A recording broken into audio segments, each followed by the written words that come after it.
안녕하세요. 이번 시간은 기독교 세계관 4강 구속을 여러분들과 함께 나누도록 하겠습니다. 여러분, 우리가 몸이 아프면 어디를 가나요? 병원에 가서 의사로부터 내 몸이 아픈 그 원인을 찾고 거기에 맞는 처방을 받아서 치료를 하죠.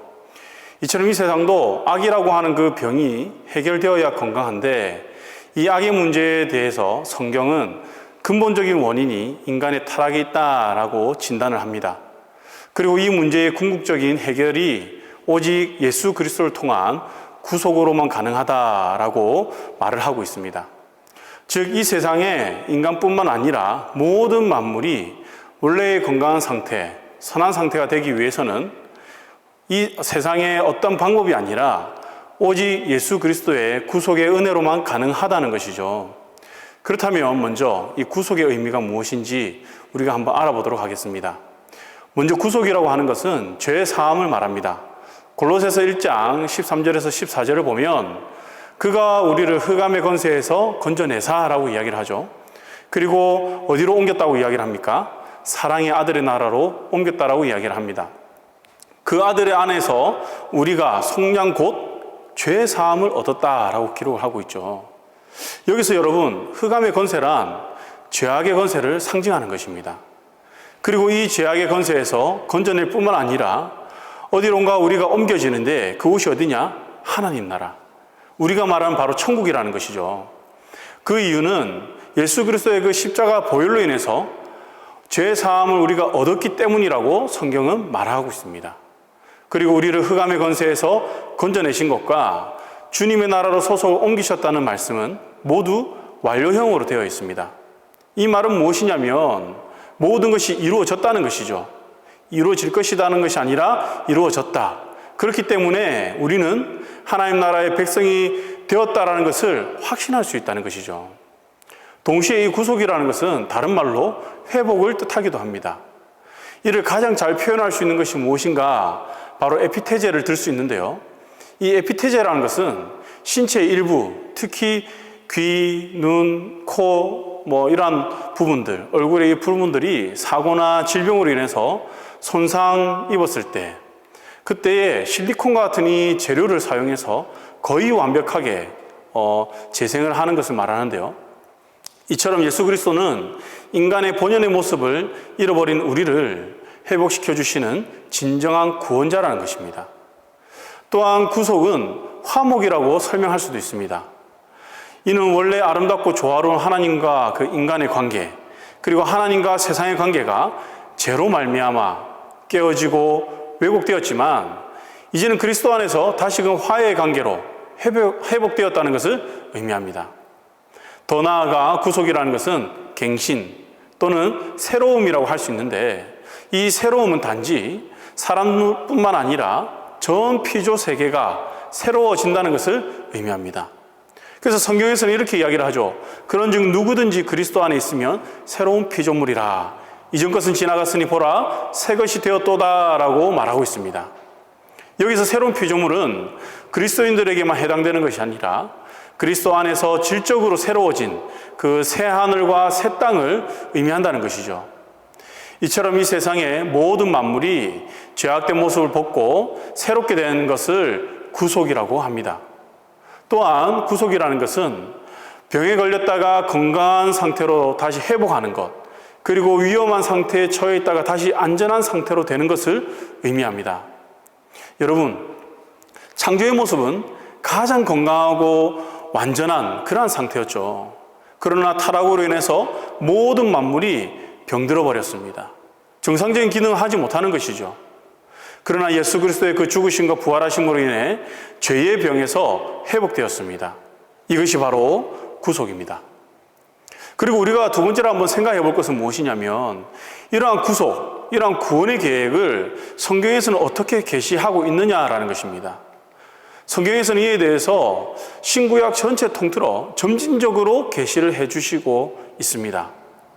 자기 백성을 죄에서 구속할 뿐만 아니라 그들을 축복해 주시겠다는 그 언약이 성경 전체에 흐르는 맥락이라는 것이죠. 이것을 무엇이라고 하냐면 구속사라고 하는데, 이를 이와 같이 표시할 수 있을 것 같습니다. 구원의 약속은 하나님께서 아담과 하와를 죄를 범하여 타락한 직후에 창세기 3장 15절에서 바로 메시아를 보내주겠다라고 약속하고 있습니다. 지난 시간에 이것은 무엇이라고 했죠? 원시복음이라고 했죠. 하나님께서는 이와 같은 약속을 확실하게 지키기 위해서, 또 이들에게 확실히 기억시키기 위해서 그들이 임시방편으로 만들어서 수치를 가렸던 그 무화과 잎으로 만든 그 옷 대신에 가죽옷을 그들에게 지어서 입히셨습니다. 그 후 아담의 후에 특히 셋의 자손들은 바로 이 구원의 약속을 기억하며 믿음으로 주님의 이름을 부르며 공식적으로 예배하기 시작했습니다. 이어서 노아 시대에는 하나님께서는 심판 이후 노아와 그의 가족들, 그리고 그와 함께한 모든 생물과 더불어 언약을 맺으시면서 세상을 이제 물로 심판하지 않겠다라고 약속하시고, 그 증거로 무엇을 보여주셨죠? 바로 무지개를 보여주셨습니다. 여기서 주목할 것은 하나님의 구속의 언약이 사람뿐만 아니라 모든 피조물을 포함했다는 사실입니다. 이 무지개는 노아 이후 모든 사람에게 소망의 증거가 되었고 하나님의 은총을 기억하는 그 상징이 되었습니다. 여기에서 무지개에 대해서 조금 더 우리가 그 의미를 살펴보면, 히브리어로 무지개는 전쟁의 무기인 그 활을 가리킵니다. 하지만 이 활이 지금 어디를 향해 굽어 있죠? 세상이 아닌 바로 하늘을 향해 굽어 있습니다. 왜냐하면 이 언약의 무지개는 우리를 위로하기 위한 것이지 결코 우리를 두렵게 하거나 또 우리를 정죄하기 위한 그러한 활이 아니라는 것이죠. 즉, 활의 모습은 인간의 반역과 배반에도 불구하고 하나님께서 그 책임을 우리 인간에게 돌리지 않으시고 스스로 그것을 짊어지시겠다는 그러한 표현입니다. 그렇게 무지개는 하나님의 자기 저주를 가리키는 것이며 자신의 죽음으로 인간의 죄를 담당하시겠다는 놀라운 그 은총의 표현인 것이죠. 그래서 우리는 예수 그리스도가 나의 죄를 위해서 십자가를 지시고 다시 부활하신 것을 믿고 회개하면 하나님 나라의 거룩한 백성이 될 수 있는 그 특권과 축복을 받을 수 있습니다. 나아가 이 축복은 모든 민족에게 미칩니다. 바로 그 구속의 언약을 하나님께서 아브라함과 맺으시죠. 하나님은 그를 갈대 우르 땅에서 부르십니다. 그리고 축복하시면서 그의 자손을 번성하게 하고 축복의 땅을 기업으로 받겠으며 또 천하 만민이 복을 받을 것이다 라고 약속하시는 것이죠. 이 약속은 마침내 신실하신 그 하나님께서 25년 만에 이삭을 그 가정에 주심으로 이제 이루어지기 시작했습니다. 그리고 이 언약의 사인으로 하나님께서는 할례를 행하라고 말씀하셨습니다. 남자 아이들에게 할례를 행할 때마다 아브라함의 자손들은 메시아로 오실 그 예수 그리스도를 통해 모든 민족이 하나님께로 돌아와 기업을 상속하는 놀라운 영적인 축복을 누리게 될 것을 믿음의 눈으로 바라보게 된 것입니다. 그리고 하나님께서는 다시 모세와 그와 함께한 이스라엘 백성들과 언약을 맺으시는데, 그 대표적인 것이 출애굽기 20장에 나오는 바로 십계명입니다. 이 십계명은 하나님께서 구원받은 하나님의 백성들이 이 땅에서 어떻게 살아야 할지에 대한 그런 교훈을 구체적으로 명시한 것입니다. 즉, 이것은 구원받기 위해 주어진 삶의 기준이 아니라 이미 구원받은 하나님의 백성이 언약의 백성답게 거룩한 삶을 살기 위한 그 삶의 원칙으로 주신 거라는 거죠. 그리고 하나님께서는 이 십계명을 보존하도록 하나님께서 법궤를 만들어 성막의 지성소에 두게 하셨는데, 이 법궤는 하나님과 이스라엘 백성들 간에 맺은 그 언약을 담았기 때문에 언약궤라고도 우리가 부릅니다. 그런데 이스라엘 백성들은 이 계명을 지킴으로 구원받은 백성의 그 삶을 살아야 했지만 어떻게 됩니까? 그래도 다 지키지 못하죠. 그래서 그들은 그 율법을 다 지킬 수 없음을 깨닫고 메시아 구속을 소망하며 살았습니다. 이제 모세와 언약을 맺은 후에 하나님께서는 나단 선지자를 보내셔서 다윗과 이제 언약을 맺으십니다. 사무엘하 7장 16절 말씀이 이를 증거하는데요. 한번 읽어보시면, 내 집과 내 나라가 내 앞에서 영원히 보존되고 내 왕위가 영원히 견고히 서리라 라고 하나님께서는 약속하십니다. 물론 다윗 왕국이 문자적으로 영원히 이어진 것은 아닙니다. 이 약속은 궁극적으로 그의 자손으로 오신 예수 그리스도를 통해 하나님의 나라가 실제로 이 땅에 임하며 그 나라가 영원할 것을 말씀하신 것입니다. 이제 이 모든 구약의 언약들을 예수님의 오심으로 완성이 됩니다.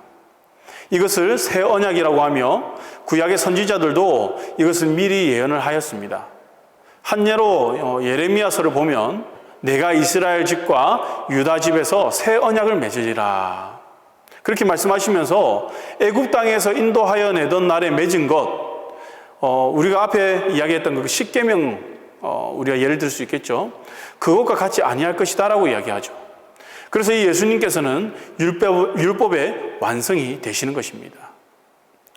그리고 예수님께서는 마지막 성만찬하실 때에 주님은 식후에 잔을 들어 축사하시면서 이 잔은 우리와 세우는 새 언약으로서 그 보혈로 말미암아 우리가 죄에서 구속함을 입는 것을 말씀하셨습니다.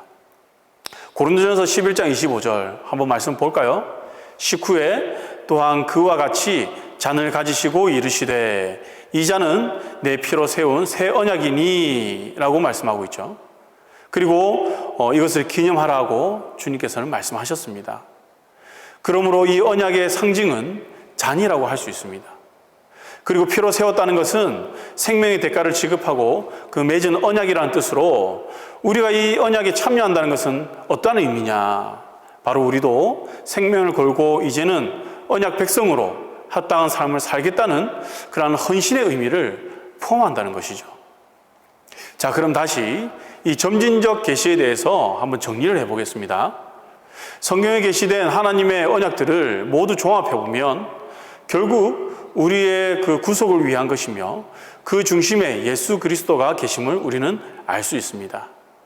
예수님은 모든 언약을 성취하셨기에 신구약 성경이 만나는 그 초점이 되며 구속사의 주인공이 되십니다. 그렇다면 예수님의 그 사역이 어떻게 우리의 구원을 이루시며 하나님의 나라를 현재적으로 임하게 하셨을까? 이 내용을 보면요, 예수님께서는 3년간 공생의 기간 하나님 나라에 관해서 말씀하셨을 뿐만 아니라 하나님 나라가 현재적으로 임했음을 여러 가지 표적을 통해서 보여주셨습니다. 몇 가지 표적을 살펴보면 먼저 예수님께서는 귀신을 내쫓으셨죠. 이는 단지 예수님의 그 전능하심을 보여주기보다는 하나님 나라의 그 현재성을 증명하는 것이라고 마태복음 12장 28절에서 말씀하고 있습니다. 그리고 병든 자를 고치시고 또 죽은 자를 살리시며 또 이 모든 사역들, 이 사역들이 바로 하나님 나라가 임하면, 임재하면 이러한 일들이 일어날 것이다 라는 것을 보여주시는 것입니다. 왜냐하면 하나님 나라에는 병이나 귀신이나 이 사망이 왕노를 할 수 없기 때문이죠. 또한 예수님께서는 갈릴리 호수의 그 풍랑도 잠잠케 하십니다. 그리고 심지어 그 위를 걸어오시죠. 그래서 두려워 떨던 제자들에게 다가가셔서 위로해 주십니다. 이것은 죄로 말미암아 이 세상에 이 혼돈과 이러한 문제들이 일어난 것들을 예수님께서는 다 평정하시고 또 승리한 그 하나님 나라의 모습임을 보여준다는 것이죠. 예수님이 현재 제자들과 함께 하시기에 하나님의 나라가 바로 실존적으로 임하고 있다는 것을 보여주는 것입니다. 이에 대해 주님은 누가복음 17장 21절에서 이렇게 말씀하십니다. 하나님의 나라는 너희 안에 있느니라. 제자들 안에 있다라고 말씀하시죠. 그런데 성경은 하나님 나라의 그 현재성과 동시에 미래성도 함께 보여줍니다. 하나님의 그 나라가 이미 우리 가운데 있지만 아직 완성되지 않은 그런 모습이라는 것이죠. 우리는 아직도 주님의 그 초림과 재림 사이에서 하나님 나라의 그 현재성을 맛보는 동시에 미래에 완성될 그 나라를 소망하며 살아가는 그 종말론적인 그 신앙인들임을 우리는 기억해야 합니다. 성경 자세히 보면 이 종말이라고 하는 단어를 단지 세상이 끝나는 날, 그 날로만 사용하지 않는다는 것이죠. 오히려 종말이란 주님의 그 초림과 재림의 그 중간기간 전부를 의미하고 있다는 것을 우리가 알 수 있습니다. 우리가 예수 그리스도 안에서 구원을 얻어 하나님 나라의 백성이 되었지만 우리의 구원이 완전히 완성된 것은 아니라는 것이죠. 죄의 상징인 뱀의 머리가 십자가와 예수의 부활로 인해서 부서졌지만 사탄의 세력이 아직도 꿈틀거리며 역사하기 때문에 성도들은 이 세상에 살면서 계속 옛사람의 세력과 새 생명의 그 세력 간의 그 갈등을 느낍니다. 학자들은 이를 무엇이라고 하냐면 종말론적 긴장관계라고 부릅니다.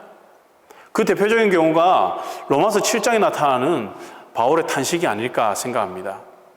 바울이 뭐라고 하냐면 자신이 원하는 선은 행하지 않고 오히려 원하지 않는 악만 행한다 라고 그는 실제적인 고백을 합니다. 그리고 이것은 이 세상을 살아가는 모든 그리스도인이 고민하는 그런 실존적인 그런 고백이 아닐까 그렇게 생각을 해봅니다. 분명히 구원의 축복을 받았지만 현실적으로는 아직도 넘어지고 부족한 점이 많은 것이죠. 그때마다 우리는 다시 회개하고 회복의 은총을 간구하며 주님께 나아가야 할 줄 믿습니다. 그렇다면 이러한 종말론적인 영적 전투에서 우리가 어떻게 승리하며 살아갈 수 있을까요? 그 해답은 바로 성령의 역사하심입니다.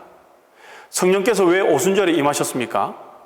그것은 예수님께서 십자가에서 죽으신 후에 사흘 만에 부활 그리고 승천하심으로 성취하신 구속의 역사를 이제 각 개개인에게 적용하기 위해서 오신 것입니다. 우리는 주님의 말씀을 듣고 하나님의 부르심을 깨닫게 되는데 이것 또한 성령의 역사입니다. 이제 하나님의 자녀가 된 그리스도인들은 성령께서는 그의 평생을 성결하게 하십니다. 또한 부모가 자식을 연단하듯이 우리의 삶이 예수님을 닮아가도록 성령께서는 훈련하십니다. 그리고 이 훈련을 통해서 세상과 구별된 하나님의 백성다운 신령한 그 주님의 사람으로 우리를 성화시켜 나가십니다. 성령께서는요, 어려움이 닥쳐와도 우리를 넘어지지 않도록 붙들어 주십니다. 힘들고 지칠 때에 우리에게 새 힘을 주시고 또 말할 수 없는 그 탄식으로 우리를 위해 기도하시면서 위로하시고 계속해서 또 선한 싸움을 싸울 수 있도록 우리에게 격려하신다는 것이죠.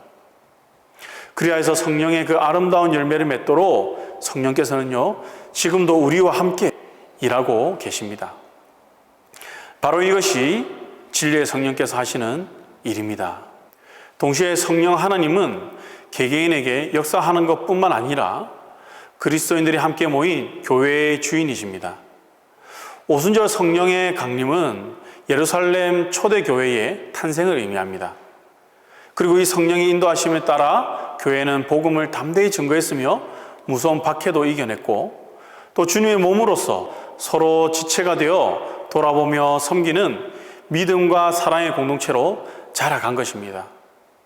교회는 이러한 성령의 역사하심에 순종할 때 계속해서 하나님의 나라가 확장되어 땅끝까지 이르게 됩니다. 그리고 어린 양의 혼인잔치에 들어가 신랑 되신 주님과 함께 친밀한 사랑의 교제를 영원토록 나누게 됩니다.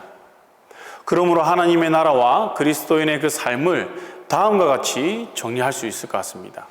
그림을 보시면 먼저 밑에 있는 이 선은 이 세대를 나타내는 그러한 선입니다.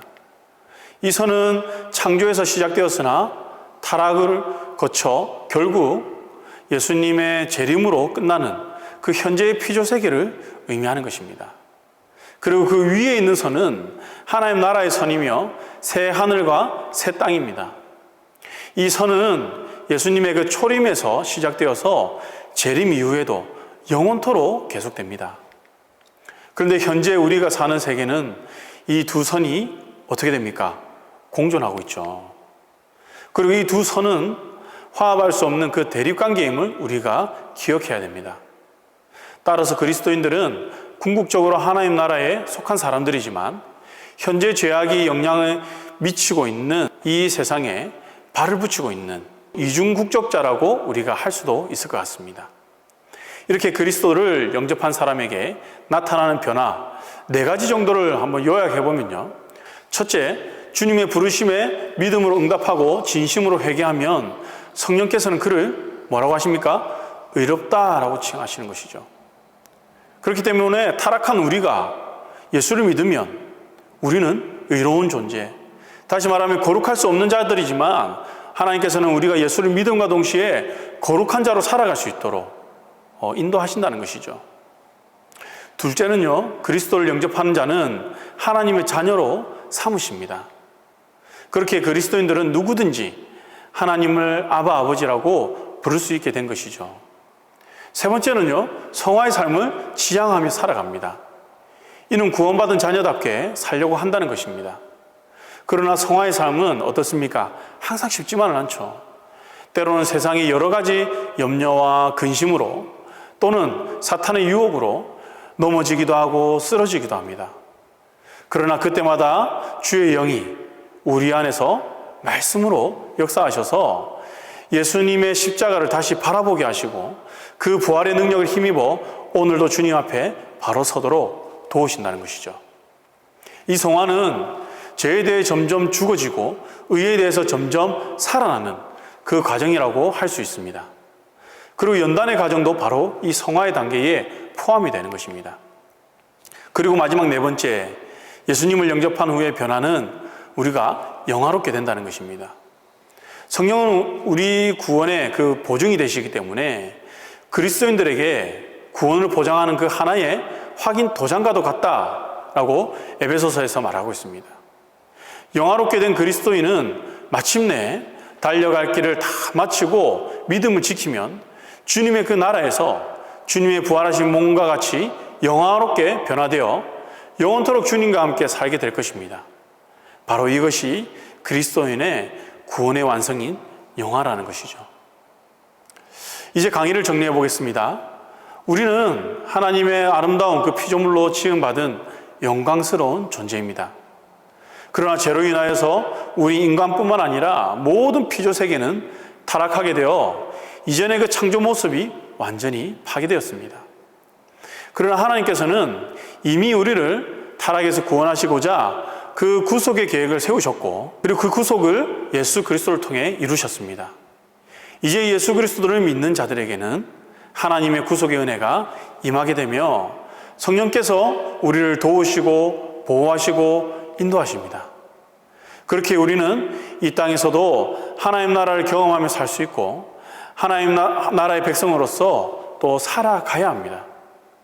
그리고 이 세상에서 하나님 나라의 백성으로서 살아가기 위해 우리가 반드시 명심해야 할 것이 있는데 한 5가지 정도만 여러분들에게 말씀드리겠습니다. 첫째는 그리스도인의 그 삶의 동력은 무엇이 되어야 하느냐? 바로 하나님의 은혜로운 역사로 인한 것임을 우리가 명심해야 합니다. 이는 오직 은혜를 외쳤던 종교 개혁자들의 입장과 일치합니다. 그리고 2번째는요, 그리스도인의 그 삶의 목적은 오직 하나님의 영광을 위해 모든 일을 하는 것임을 우리가 기억해야 합니다. 그래서 우리가 먹든지 마시든지 무엇을 하든지 하나님의 그 영광을 위해 삶을 살아야 한다는 것을 기억해야 한다는 것이죠.